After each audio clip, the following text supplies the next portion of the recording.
we practice and are kind of, at least in the corporate sector, pioneers of this thinking called trust-based philanthropy. And it relates to a lot of what you brought up. And so one of the areas, for example, is, we shouldn't tell community on how to spend their money.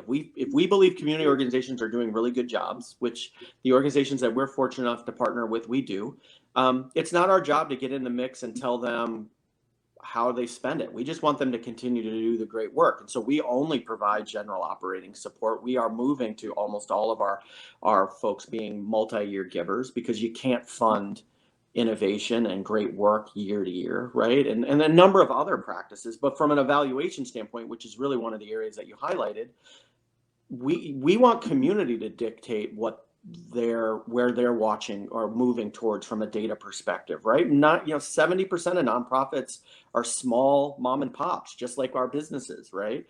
They don't have research and development shops. They don't have researchers, right? And often most of them are counting things because they believe that that's what we want as funders.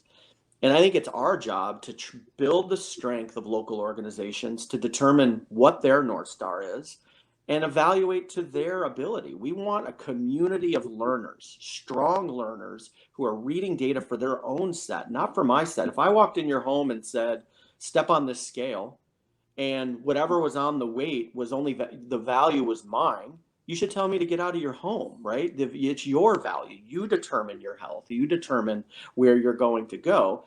And the same thing holds true for nonprofits in the way they evaluate themselves, or a variety of other ways. And so that's why we're a really strong practitioner of trust-based philanthropy. And we think you shouldn't go into communities and start doing work unless you've built that trust. And the processes and the way you do that work is as important as the money that you give.